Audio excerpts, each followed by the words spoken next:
Good afternoon, Justin. You okay? Yeah, good, thanks you. Yeah, good, thanks. Glad you could join us.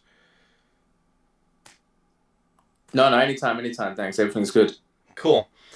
So we're going to go for about an hour or so. As I said, if it cuts off because of the plan we're on, then we'll just rejoin on the link and then we'll Yeah, finish up from there. But on the call, we have Shay, Taylor, and Sam, and we have Jack, and we said we'd record this and share it out amongst the club. So we're delighted to have you on this evening. no, pleasure, anytime I can help. So it's great to have you on, and I think with the background and playing career that you've had, it's really interesting to have you on, and I think we have a wealth of knowledge available, and I think we're going to really enjoy this one.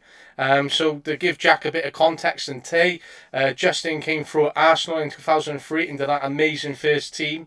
He went on to play for Middlesbrough and Sunderland at those levels, as well as at the Championship levels. He moved for £3 million at one point, and he played along some amazing stars. He went and played international football. He went through the youth levels at England. He played in the FA Cup final. So Justin has had a wealth of a career, which is really interesting, and it all stems from how he started his journey as a youngster like you, Jack and Tay. So we're going to try and build up from how he started as a youngster to where he is now and create that context and story. So Justin, it's great to have you on. And if we could start off by the usual question we ask, what team did you support as a youngster and why? For me, it was always Arsenal. I've always been a huge Arsenal fan. I think I followed Ian Wright. I was because I was a striker at the time. I was always watching how he played, the way he scored goals, the way he celebrated, and for me, it was always just I'm a huge Arsenal fan, and unfortunately, at the moment they're not doing too well, but I still am a fan now. But yeah, it's always been Arsenal. Is it? When they used to win the Premier League and FA Cups and trophies, I used to follow the bus after when they done the parades outside of Highbury. So for me, it's always been Arsenal, and I've never changed since. And I'm not sure whether that upsets you, Jack, because Jack actually supports QPR. They're not as successful as Arsenal, but being a rival fan down in the lower leagues, he's not a big fan of Arsenal or Chelsea. Says you. Says you support Chelsea. That's right, I am a Chelsea fan. So Can't for really me, say Chelsea doing better than us at the moment. look, it's that admittance even from Justin, and for me coming from a Chelsea side, it does link into one of my later on questions, which I think is going to be quite interesting. But how did football start out for you, or how did you get into the sport from a young age? Yeah, for a local side in Essex called Redbridge United.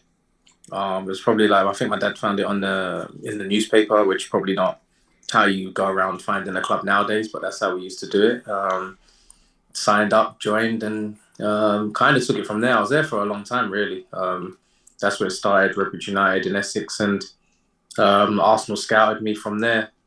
So I used to play for, say, the school, Redbridge United on a Sunday. And then when I got into the Arsenal Academy, I used to train twice a week and then play on a Saturday, then play on a Sunday for Redbridge United. And then as I got older, I started playing school football, county football. So it was nearly every day that I had to do something, which was good. It helped me. It would help my pathway to be able to get where I got to. And then that's great to hear. And what age did you start out playing football? Yeah. I'm nine, I would say. Nine, I was playing. I always used to play in the house. Maybe broke one or two things, but yeah, I was playing in the house every now and then. And Redbridge United is really my pathway. My dad was the coach, which kind of helped also. Not when we didn't win or I didn't play well, it didn't help. But yeah, it was from nine. I love football. I always had a football with me. My family were into athletics, so it was kind of like whenever they went to the track doing running, I used to take a ball with me, and I used to have to do laps around the track, but I always took a ball with me. So for me, it was always football. And that's great to hear, and that sort of links into one of my later on questions. But a question from another perspective: Did you find much? Did you enjoy grassroots football compared to academy football more, or was it the other way around for you?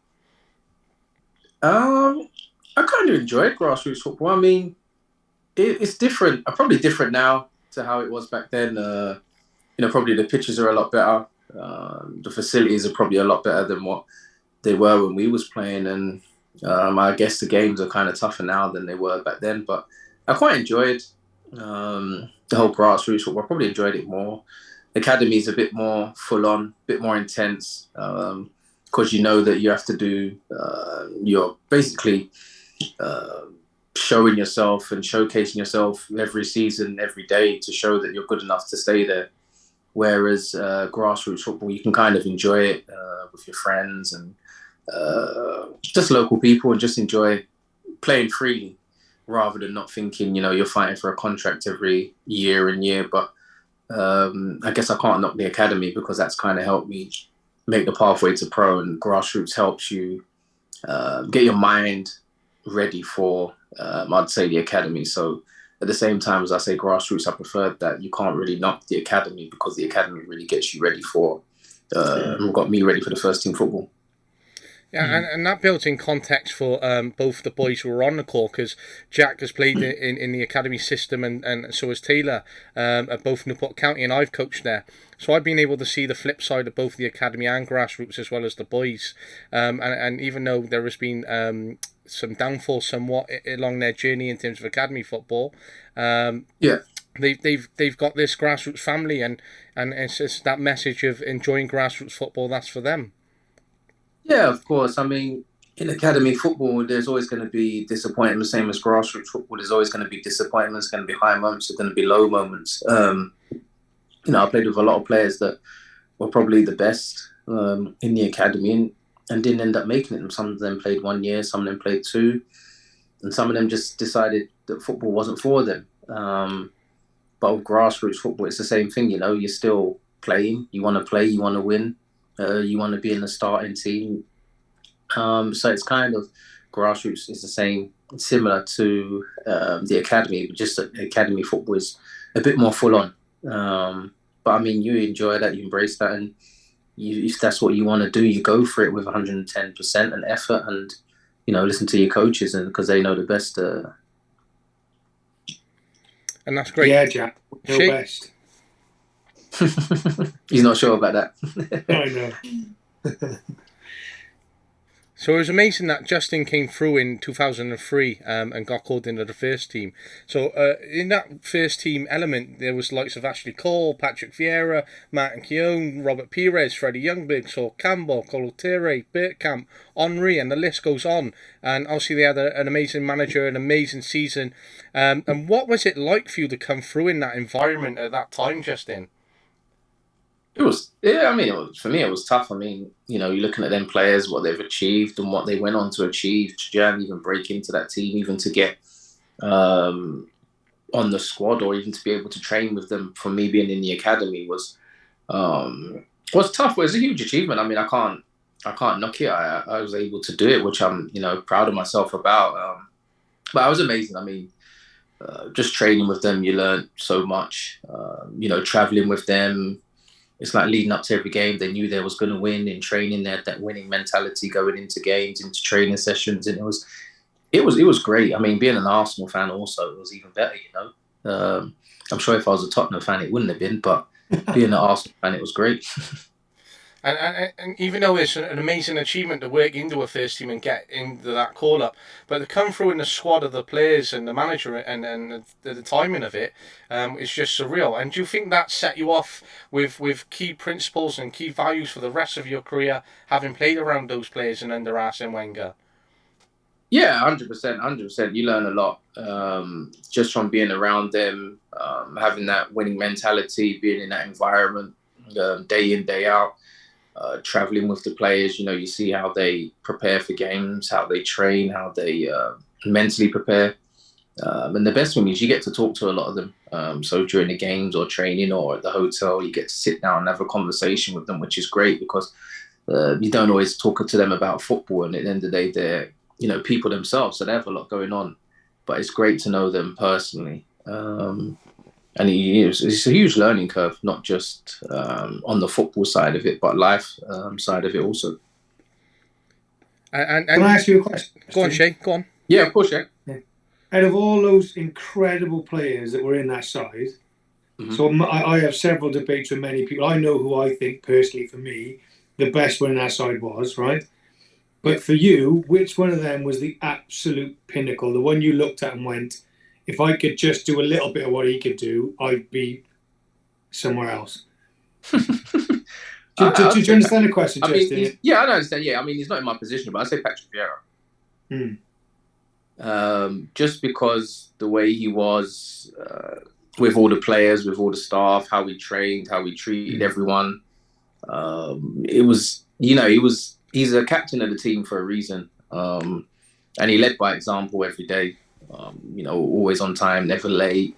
Had respect for everyone, no matter if he was young or old, just always had respect for everyone. And even the staff members, he was always respectful to everyone. It was just an honour to play with. And I learned a lot from him to stay as a player. I don't know who you would think, but yeah, for me, it's him. For me, it's Dennis. I watch every time I watch Dennis Bergkamp kick a football. I just wish I do a tiny little bit of what that man could do. I just think he's actually a funny character. Actually, he's really a comedian. He was really a joker at the team that no one really knows about. Was he? He doesn't come across that way, does he? When he does. He's a real joker. Yeah, you would never know it. But he's very quiet, but no, he's a joker. He loves playing jokes with people.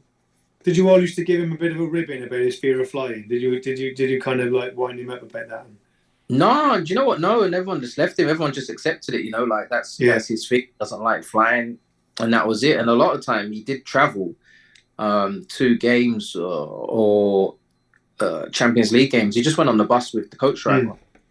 So we used to travel up on the coach, but no one said anything because he used to get there a day before. So he was already in the hotel, already rested up and ready for the game. So in that sense, everyone just accepted it. I know nowadays they probably have a laugh and joke about it, but then it was nothing. Everyone just accepted it and got on with it. Cool. Thank you, Justin. No, I wasn't. So as a defender, did you always play defender when you was as a young player in the academy then? No. I started off as a striker, number 8. Only one number 8 because of Ian Wright. But no, I started off as a striker, scoring goals. I was quite fast when I was younger. Still fast now, but I scored quite a lot of goals with Redbridge United in the academy. Not a bad finisher, I'd like to say. And then, I don't know, maybe it didn't work out as a striker. Maybe it was better for me that I then went to right midfield in one game. And then one time the right back didn't turn up. So I went to right back and never looked back, really. And I was there. I've been there ever since. So for me, it was a great transition to go to right back because I wasn't really enjoying it in right midfield. I didn't really like it. My dad used to say to me I used to kick the mud off my boots because I wasn't really enjoying the game, but which is probably true. But I went to right back and I quite enjoyed, the getting up and down aspect of the game, attacking more so than defending, and then being able to assist, which was great, which is what I preferred. And in terms of that then, going up and down the pitch, would you say you found a lot of natural fitness then over the years by playing in that position as a youngster? Ooh, fitness, no. For running, I was probably the worst. I'm not a person who likes long distance. I mean, over the years, I've got better and better and I've worked hard at it. But for me, I was more of a sprint-based person. So 100 meters, anything, if you have to run a certain distance, stop for a little while and go again. I could do that all day long, which is great for a right back because you go up and down and you can rest a little bit. But fitness-wise, bleep tests and any long distance stuff, I was probably one of the last. But in the same instance, if it come to a game or sprints, I was probably the one who could play 90 minutes every game or one that was at the front of the sprint. So in that sense, I couldn't complain. I'd rather be a sprinter than a long distance runner. And in terms of that then, bridging back to your career, if there was one club other than Arsenal that you could have played for and you had any free choice of reign, which club would it have been and why? Any choice of club? Yeah. What, in the Premier League or anywhere? Outside the Premier League? Choice, any club, you've got free reign. That's a tough question. What can be? At that time, at that time, that generation, you have to say probably, Real Madrid or Barcelona, because in that time and generation, they were one of the best playing style football in teams, you know. So for me, it probably has to be one of them teams. Or Newport County, obviously. Who? Or Newport County, obviously. Because everybody Yeah, loves of course, yeah. I actually went to Newport, actually. I didn't make it. Didn't want to sign me. Oh, okay. You're telling me they didn't want to sign you? No. I'll have to have a word, Luca. That's right, mate. Sign him up for our five-a-side team. Yeah, come and play for our 5-a-side team, yeah. I've got a goal if you want. and having come through Arsenal and played for Arsenal and obviously having Wenger as a manager, what impact did he have on you as a person and as a player as well? No. I mean, just the way he was, the way he handled certain situations with me, the way he handled my time there, getting into the build-ups for me, getting into the first team, then when I eventually got into the first team, build up to games, in games, after games. I mean, he didn't say anything after games, but I'd say like 2 days after the games, you know, you had a chat with him. And then even leading up to when I left, he was great. And then even when I saw him again, when we travelled and we saw him, I have nothing but respect for him. You know, he helped me with my career and he got me into the Arsenal first team. So, you know, you can't say anything to him. Look at what he achieved at Arsenal. It's something unbelievable. So for me, now he's a top manager. And building on the back of free reign of club and having been managed by one of the best managers in my opinion ever, if you could have had free reign over having played under any manager of your choice, whether it was then or currently now, which manager would it be and why? No, I'd say Pep Guardiola now. Just because I like his playing style. It's obviously similar to the way the Arsenal play, but I like the way he sets his teams up, how they attack, how they defend. And for me, I think it would be a perfect manager to work under. Similar to Arsene Wenger, it'd be a perfect manager to work under. And obviously playing for Arsenal and coming up against Chelsea, which caused a lot of rivalry between 03 and 04 up until 07, because it caused quite a bit of tension between the two clubs for a while, especially when there were transfers between the clubs, such as Ashley Cole, etc. But what was it like to come up against Chelsea at that time, knowing that they were becoming one of the best teams in England at that point? It was always a great game. I mean, Drogba always scored against us, so that was a bad point. But it was always a great game. We always knew it was going to be in for a good, hard game, and we always knew it was going to be a great battle. But they was a tough team then. You know, when Mourinho was there, they was probably at their strongest then, and it was always going to be a tough game for us, and we knew that. And can you remember the cup final in 2007 you played against them? What emotions did you go through? The emotions was kind of strange, just because obviously it's my first cup final ever being at Arsenal. You know, you're always thinking, you know, if you win it, you know, you're gonna have a parade that you used to chase after the bus, and that you're on that bus and being able to win something with the club you support is, you know, it's the emotions just run wild. But actually, in that game, I'd say even before the game started in the warm up, I pulled my hamstring. But at that stage, I was like, you know what? It's my first cup final. If it's my last, then, you know, I'm not going to come off. And I ended up playing the whole game. Wow. Yeah. Was that we helped? So no one knew yet. I felt it straight away. It's like, because I had just come back from a hamstring injury just before that game. And I said to myself, you know what? Whatever I do, I have to make sure that I make this game. No matter if I'm not 100%, I have to make sure I'm a starter in this game, because, you know, it might be the last time I ever play for the team, or you never know what could happen. So I made sure that even if I wasn't 100%, I was going to play anyway. So in the warm-up, we done some like drills and then done some sprint drills after, and then I felt it straight away. Because I've had hamstrings a few times, I knew what it was. So I just thought, you know what, let me just grin and bear it. However long I last, the adrenaline would take me through. And they managed to take me through right to the end of the game. It was like the last, I think, 10 minutes or 5-10 minutes of the game. I said to the physio, literally, we had made 3 subs, and I literally said to the physio, I literally cannot walk no more or jog or run, because the hamstring is literally falling off. But they was all right about it. They said, you know what, just stay on and, you know, we was losing anyway, so it was kind of like, we'll deal with that when the game's over. And then found out I had like 2 tears in my hamstrings, however many centimeters long. Yeah. Out for however many weeks. But you know what? I was never going to not play in that game.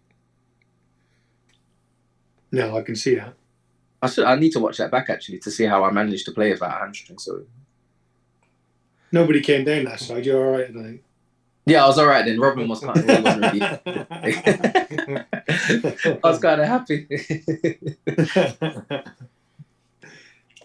Jack, do you have any questions for Justin, just to try and break it up a little and get you involved?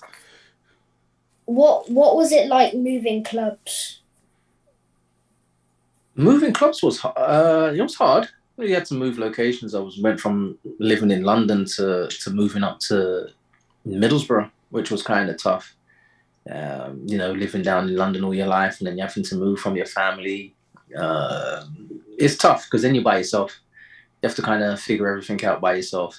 No more mum's cooking, no more brother around the corner. You kind of live by yourself, but it's good because you have a bit of independence. You get to learn a lot about yourself. You then have to fend for yourself, really, cook and clean yourself, and kind of just find your way around and just embrace it, really. But it was tough. It was tough at first. I'm not going to lie. It was tough. But what helped was that I went to Sunderland on loan for 1 year before I moved up to Middlesbrough. So that kind of helped me with the transition because I was there for a year on loan.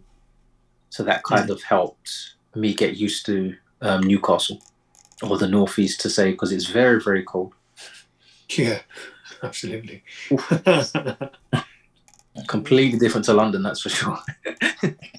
Yeah. Thanks. No worries, mate. And what position? Go on, Jack.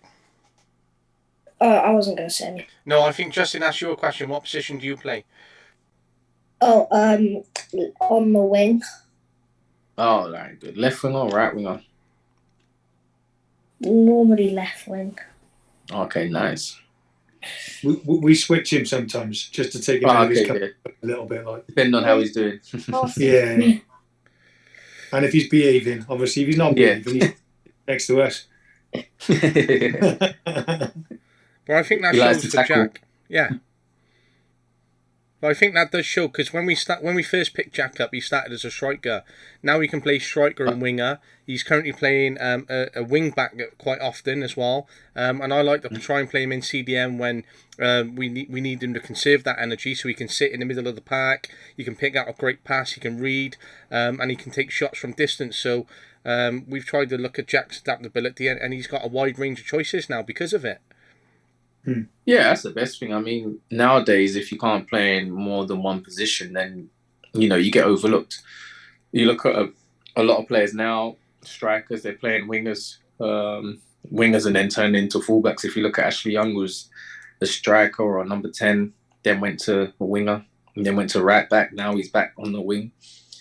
So I guess in that sense, if you can play more than one position, it's perfect. And, you get looked at more once.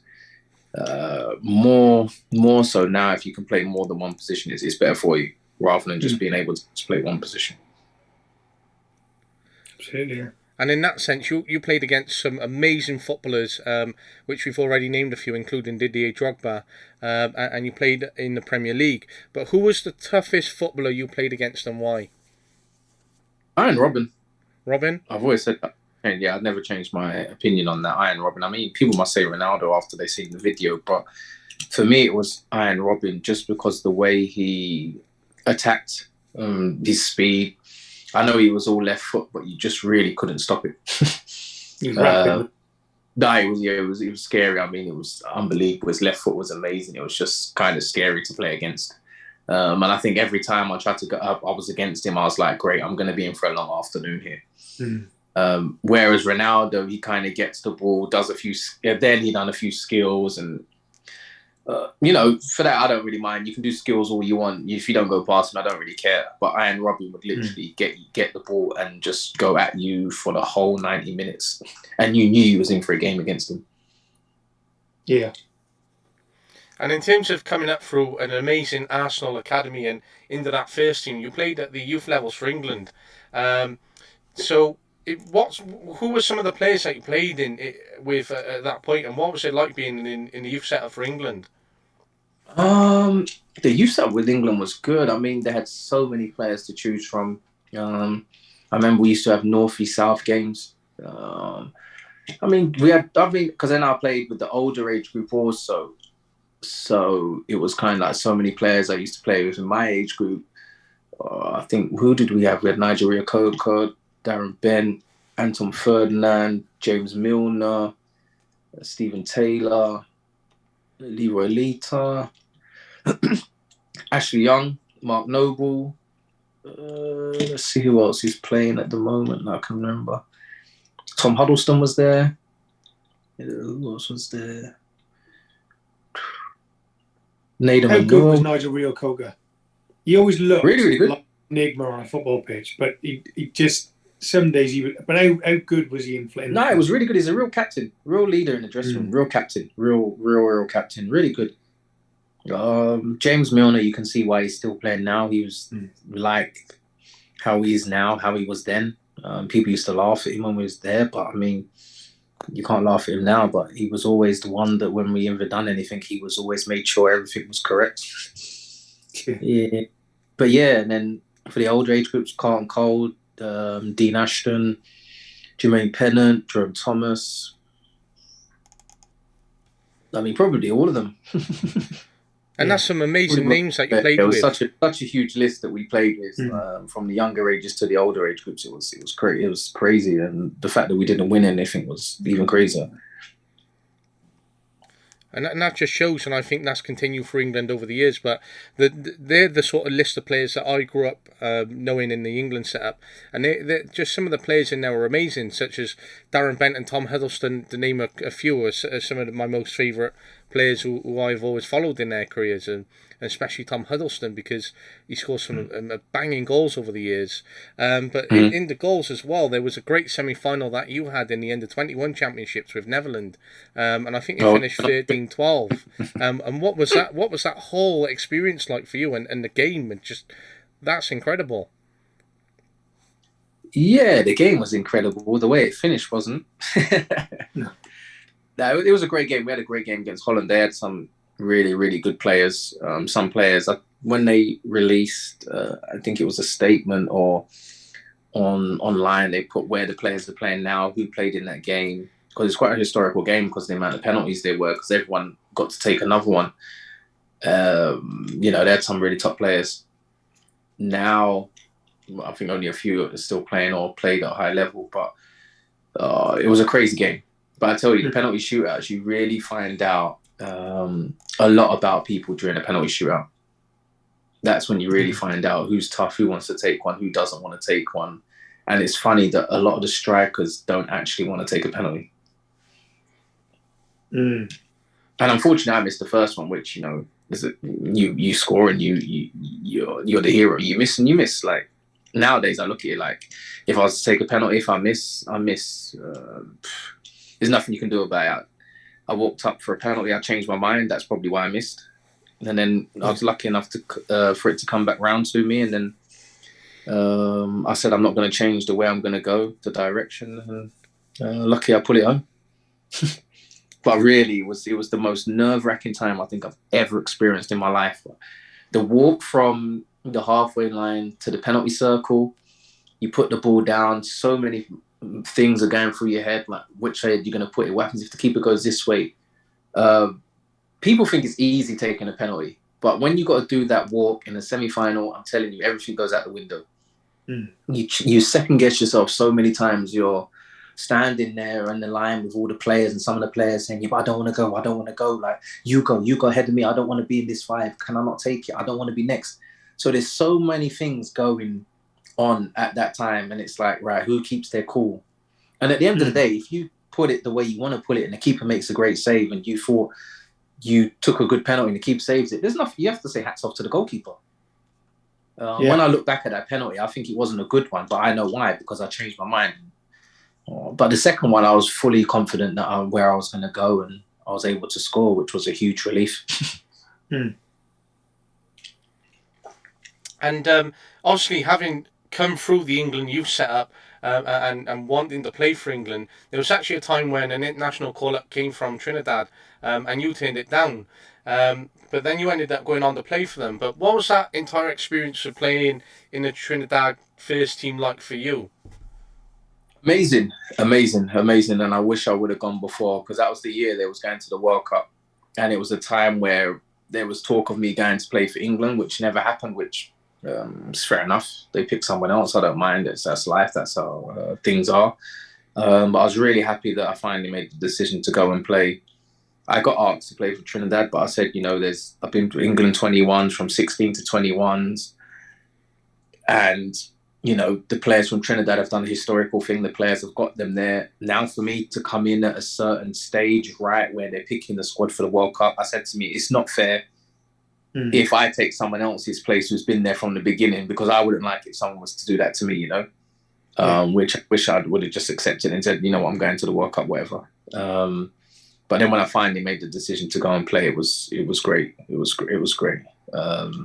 Tough games, really, really tough games, but it was good. We had a good team. We performed very well, and really enjoyed it. And I wish I would have gone before, just because of the games, the level, the experience, the travel. Not everything is quick. The weather was better. Yeah, you can't complain about that, where you travel and play games. Some of the stadiums you're playing in is very hostile. Go to Mexico, you go to Guatemala, you go to them kind of countries, and it's not very nice. It's very hostile, trust me. It's very, very hostile place to play in. But I guess you learn a lot about yourself in them experiences. It's not like English football, that's for sure. It's very, very different. Yeah. Going back to what you were saying about penalty shootouts and the striker or the penalty taker, everybody can look at them and go that they didn't score the goal, and then not. Does anybody ever look at the goalkeeper for your team if they've allowed them to go in and things like that, so the other team have won? Is it always on this? Is it always on the goal? The taker, or does the goalkeeper ever get anything back on them? No, unless the goalkeeper catches. Unless the goalkeeper catches it and throws it in, then they're never going to say anything to the goalkeeper. But you look at penalty shootout now. It be the striker, didn't it, that takes the blame? Yeah. You look at things now, and even then, it's like the goalkeeper can only be a hero. Everyone expects the person taking the penalty to score. If the keeper makes an amazing save, sometimes it's not an amazing save, it's a save, but everyone's like, what a save by the goalkeeper. The goalkeeper can't lose because everyone expects the person taking the penalty to score. So the odds are always against the goalkeeper, which in some instances it's great for the goalkeeper because they can become heroes. I was in a team with Cincinnati in America, and we had a penalty shootout, and the goalkeeper saved 3 penalties, and that made his career. He went on to play in MLS, and that really set his career alight, making 3 saves.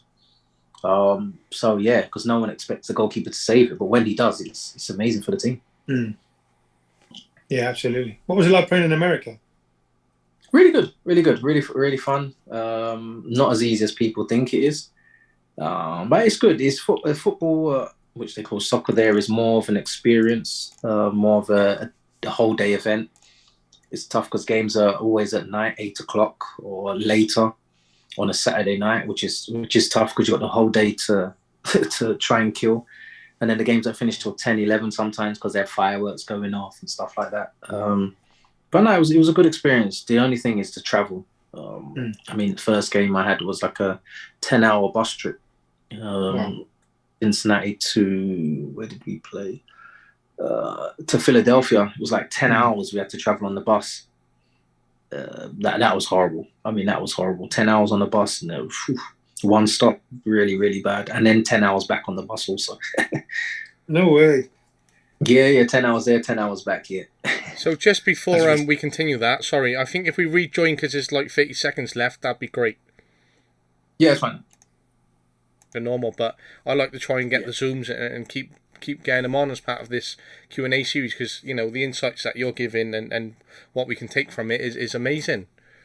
Yeah, it's good for the players. I mean, when I was a player, I'd like to hear, the older players give their feedback, what they went through, not just on the field, but off the field also, which is also good insight and knowledge for the players to obviously help. And I mean, if it helps one player, it's great. If it helps 2 or 3 achieve their goal, then it's even better, Yeah. We really, really appreciate you, Justin. It's amazing you coming on doing this. You ignore us though. Camera on because Taylor's been unwell, so we've got him out of bed because he wants to be involved. He wants to be involved. Oh, nice. No, thanks. That's great. Thanks. No, it's all good. And even though Taylor is ill and he's made the effort to join, I know he does have a question to ask. So, what's your favourite place that you've been in football? Stadium-wise? Not just any country-wise. Or stadium. Or stadium, yeah. Country. I don't know. Country for football. Well, I'd say America. I enjoy playing there. It's great. You get to see different cities, which has been great. You get to travel all around America in games. So I'd say that's probably the favourite country I've been to. Yeah. Other than stadium-wise, I would say I like playing at Old Trafford, although I never really won many times there. But I would say the Inter Milan Stadium. Oh, yeah. San Siro. San Siro, yeah. We played there at the San Siro. I was able to go there. It was unbelievable stadium. Unbelievable stadium. And I got to visit the stadium in Brazil, the Maracana as well. That's unbelievable. Yeah. Wow. That's huge. That's an unbelievable stadium. But to play is probably San Siro. I mean, I didn't get to play, but I got to experience it. Got to experience it, yeah. And what do you do to keep fit now? Now I have to run every day. No joke. Now I run probably 45 minutes to an hour every day. I try and do between 4 and 6 miles, 2-3 times, just to try and keep fit, because I want to try and play until I'm 40. 37 now, so I've only got a few more years left in me before I hang the boots up. So now, and for me, it's like the younger players now are getting fitter, so it's like, and faster. So I need to make sure that I'm even fitter and faster than they are. And as you get older, it's not easier to keep your fitness and stamina. It's easy just to sit down and not do nothing. So I try and keep a routine where I was when I was playing. So it's like Monday morning, I'll take the kids to school. I'd go training. Instead of going training, I'll go to the gym, do a run for however long, half an hour, 45 minutes, and then I'll do a bit of strength and conditioning work. And I'll try and do that for the rest of the week, just to try and keep the same pattern as you would in football. Because that's all I've done since I was probably 9. And then when I joined the Arsenal in the youth team was 16. So it's all I've really done from 16. So that's all I've known. So trying to keep the same routine and pattern just to keep fit, and just to keep some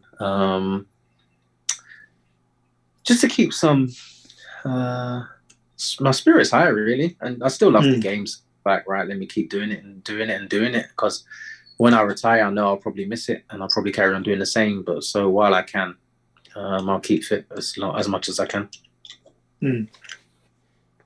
So where are you currently now then, Justin? Where are you living now? I'm in the UK at the moment, until our team starts back up. And then a few things in line now, that hopefully will start to develop over the next couple months or so. But yes, I'm in the UK for now. Just working hard until I go back out there with my team. So I'm just doing a lot of work from home at the moment. Yes, are we all doing that? The tough part of football is I can't actually be out there on the field, but now I've got to do the other side of football, is understanding the business side of football, which is a completely whole new ball game for me, a different learning experience. But I'm enjoying it, if I'll be honest. I'm enjoying this side of it. Not that I don't like playing. I'm enjoying this whole new adventure and experience, and just doing different things. Do podcasts for my old team, Cincinnati, which is great because I get to watch a lot of their games, get to talk about the games. And now I get to watch the game in a different way. So I'm not just watching the game and cheering when they score or being upset when they lose. I'm actually getting to look at tactical decisions, how players play, how players perform, and just really understand the other side of football away from the game until I get back playing. What's the aim then, Justin? So obviously, you only play for so long because obviously our bodies will only go for so long. Yeah, of course. Yeah. The business side of football. What's your natural progression? What's the next thing for you? Is that still within football or is it outside of football? No, it's within football. Because like I said, that's all I've ever known since I was 9, going on 16 now, 37. That's all I've known all my life is football. So for me, it's the only progression and only natural thing is to go into and stay in football, whether that be coaching, player coach or managerial role. That's kind of what it's going to be at. So I'm in a place now and a team where I can kind of have that transition from a player into a player coach into, a GM, maybe a club ambassador, technical director, and just something like that. So it's kind of been over the last couple of years I've tried to get that just so I've got an not easy transition, but just a transition that I don't fall out completely from the game or that I can go straight in from playing into a job straight away, Yeah. So it's been a bit of a journey, but it's slowly coming together. And I've always wanted to. I say I like to go into coaching, but I'm not sure if I want to be a coach, just because the amount of hours you've had to put in as a player, and you have to put in even more hours as a coach. So for me, it's kind of like, I've got kids myself, so it's like I need to try and give that time back to them and now push in their career. So it's kind of like I need to be in a job and a position where I can kind of do both. But for them, it's like whatever they have activities first, they must do their activities first before then I can do mine. Do you know what I mean? Kind of thing.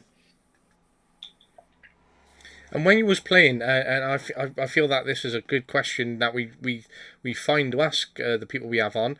Did you have any superstitions as a player that you had? Yes. I didn't. I'll be honest. I only started having a superstition when I got to Middlesbrough. I saw my one of my teammates do something, and we used to share. And when you travel, you share rooms, and I shared with him the whole time. I watched him. I'm like, what's he doing before the game? So I saw him do something before the game. So I started doing it, and it stuck with me the whole time. And now, having a family, it's like I've got them on my shin pads. So it's like, you kiss them before you put them on, and when you take them off, that's kind of my superstition now that stays with me, that I have wear their shin pads all the time. And if I don't wear it, then I'm kind of like, well, I can't really play properly. So now I have a few superstitions, but back then, probably not. No, the only other superstition I probably had back then is if I ever got injured wearing a pair of boots, I never wore them again. And I used to wear a pair of boots, until I got injured. So it's probably the reason why I needed to change them, because they were bad. They were battered, really. If I could show you some of the pictures of my old boots, I'll tell you they were worse than Grealish's. And but they're the most comfortable boots, I'll be honest with you. The comfortable boots are the ones that they're worn in and they're ready to throw away. Yeah, I'm still wearing mine from when I was 16 and I'm 25 now, because they're the most comfiest pair of boots I got. Right. His toes are sticking. The funny thing is, I had a pair like that. I had a pair of red Predators. I don't think if remember when they first come out, there was red and white. I had a pair of them, and I actually started wearing them. It was the first time I got them when we played Italy at Wembley for the first opening game against Italy and under 21s. It was the opening of Wembley. And I got 3 pairs, and I wore a pair, I think, for the start of a season, just in training. And I'm telling you, they started falling apart after 2 sessions. Really? I don't know why, I don't know why or what happened. They just started falling apart after 2 sessions. I've got them. I'll post a picture, but no, they're horrific. Don't tell Adidas. But now, Don't tell Adidas, they might get upset. No, I won't. No, don't worry about that. But nowadays, boots are so expensive, I can't even believe it. Yeah. No, I know. It's crazy now. And then they've got different types. They've got like Pro, Club, Elite, and different things. I couldn't even believe it. When I was there, they only had 1 pair of boots. That was it. And different colour boots in it now. Everyone, Yeah, now there's different. Because back then it was like you had to wear black boots. When I was in the academy, it was like black boots, black boots. You couldn't have colour boots. Whoever wore different colour boots, you'd make sure you tackled them, or they thought they was the best kind of player. But now it's like no one wants to wear black boots anymore. It's bonkers, isn't it? Yeah, it's crazy. So, That's modern. I got people. one quick question, and I'm gonna leave the. I think Jack and Taylor might have more questions. Have you got another question? Taylor can go first. Go on, Taylor. Yeah, no worries. So, all right, I'm going to ask one question. So, with the current players playing in the Premier League, who's the one player now playing in the Premier League? You mentioned Ian Robin when you were playing. Yeah. Who's the one player playing in the Premier League right now you wouldn't want to play against, or it would give you that kind of Ian Robin type feeling?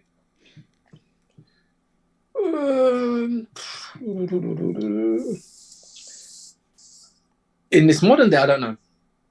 No, I don't know. This modern day, I'm not sure. Do you think you could do Mo Salah? Do you know what? He's not a player like Ian Robin. He's more of a player who wants to run onto things, and he's got good tight control, but he's not a player that will get the ball and literally wants to have the ball and literally attack you every single minute.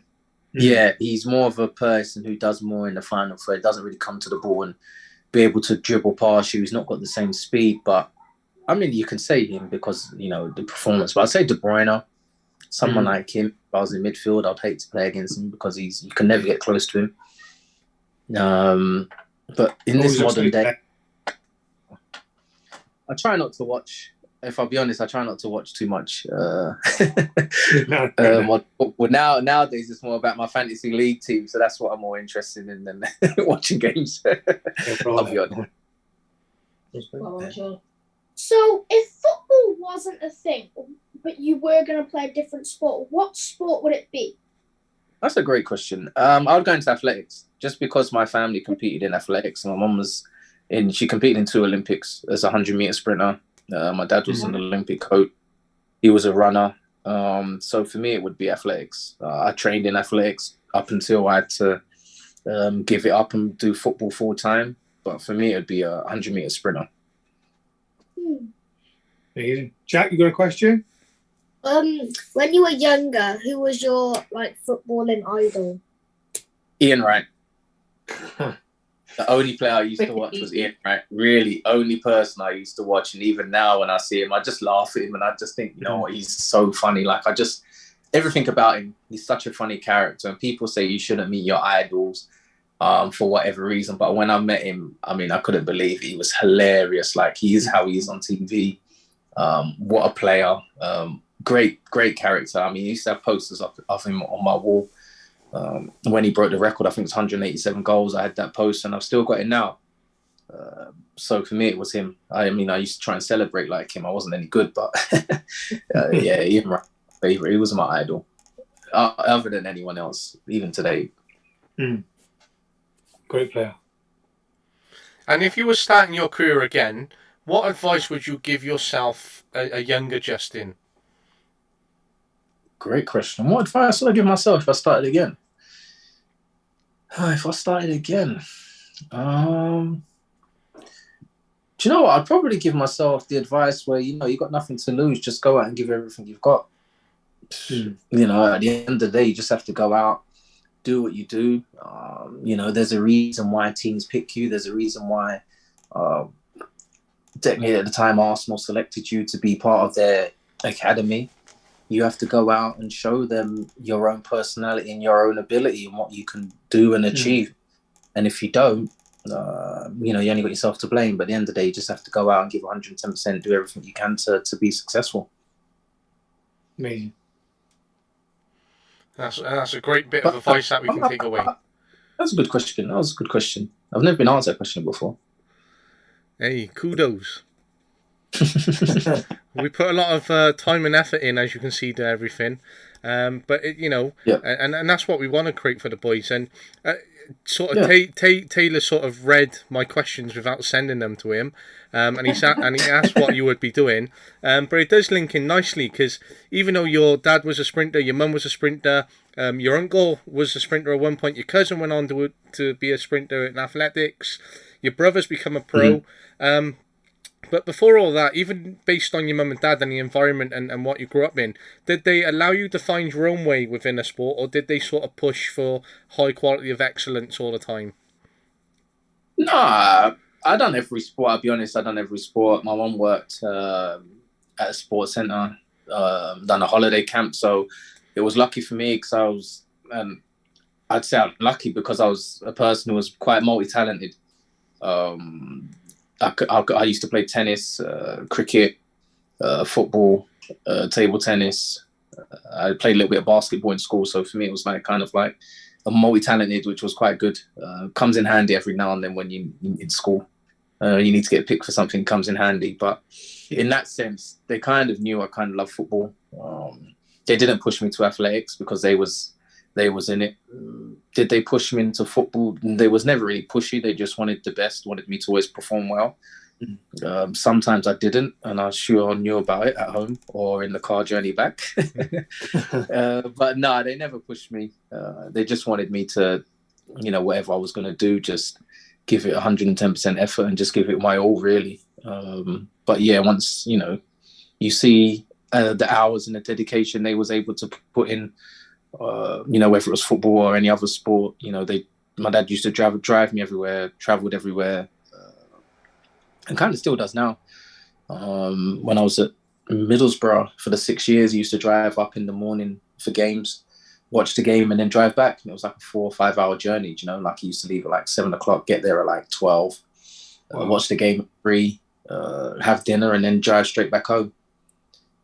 So it's kind of like the dedication. And then obviously you're thinking, well, he's done that journey. If you don't play well, or you have a bad game, you feel bad just because he's made that journey to come and watch you, kind of thing. So that's kind of where you take personal pride in certain things. So I kind of pride myself on that also, just because I know the dedication and hours there and effort they put in. So it's like, right, I need to make sure that, I perform well.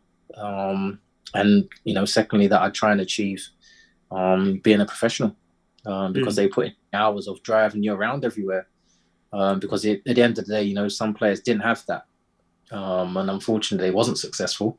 And some players were. But for me, it's kind of like I had that. So it's like, right, I need to give that back by just performing and making it as a professional. And even if I wasn't a professional sports person, then I'd still take that into day-to-day life. That's an amazing message that we can clip later on and use, because I think it's important for players to understand how much effort their parents put in as well, and that they should take pride when they come into training, because there's only a time when that journey finishes, and as you said, there might not be any more football for these boys at one point, and then that time with their parents no longer exists. At the end of the day, sometimes you're realistic, and even me now, I think like sometimes football's going to come to an end. You know that, and there's been players that have been the best player, and they've just fallen out of love with the game, and that's not down to their ability, down to the coaching style. It's just that they've found other interests and other work that's taken them somewhere else, but they've actually excelled in their work and done really well from it. Football starts somewhere. If you've got passion for it, you go for it. And, you can achieve whatever you achieve. Whatever you want to achieve, you can achieve as long as you put the dedication and hours in. If football's your goal, go for it 100%. I would never tell you not to. You have to go for it because the rewards are there. Your parents will be excited to see you on the field. Even at grassroots level, they was happy to watch me play and perform. It's great. It's great now. And I mean, I take my son to football on a Sunday where he trains, and I look at it and I'm like, wow, now I understand what my dad went through, like standing in the cold, in the rain and snow, and you're like, wow, like this is what he actually done. And now I'm like, wow, now I'm doing the same. It's kind of great. And my daughter as well, if she wants to do any sport, I'll take her just because I know what it takes. And I'll never push them into a sport, but I'll always be supportive of whatever they want to do. Yeah, absolutely. And on the back of that, taking your son to say football, do you find it hard to switch off between coaching them, having the experience that you have, to just being a parent and being able to watch? Do you find that hard at times? No. He's at an age now where I've not really forced anything on him. I mean, I started at 9 and I was always wanting to play and asking my dad, can we do this? Can we go there? And I was always around sports. It was kind of like, he didn't really push me. It was like, I wanted to do it. So he's at the age now where I don't want to push him too early, just because I know parents push their child from early and some make it, some don't. But just because I was never pushed too hard at an early age, I don't want to push him too soon. But I just introduce him to football every now and then. He's a huge Man City fan, unfortunately, but Yes! Yes! He enjoyed watching the games. He has a football now everywhere around the house, which is great, and it's nice. I mean, I can't lie. It's nice that my son and my daughter love football, so it's great, and I enjoy coming to the games. So, in that sense, I switch off. I'll be more of a parent than a coach. I let the coaches do the coaching for the time being. I just study what the coach is doing, like ask him how training's been, what the coach is doing, because I've been on that path, So I kind of know the journey. I know it's like a long journey, but I'm getting to the stage where now I need to start thinking about, pushing him, getting to understand the game a bit more, using his right foot, left foot, and just increasing little bit by bit, just so he can understand and get the dynamics of football a bit more. But at the moment, he's enjoying it, so which is the main thing. Once he's enjoying it, I'm happy. And that's great. And before we let you go, because I'm conscious that we said an hour and there's about 5 minutes left. As we said, you came up through the Arsenal youth and England, and two players that stand out to me is David Bentley and Dean Ashton. Now, both of these boys could have gone on and had great careers, and I really like Dean Ashton, and his career was ended by injury. And David Bentley's finished; he's gone. Let's try and That's get because it you back. mentioned David Bentley. Quality player, though, mate. He laughed and went.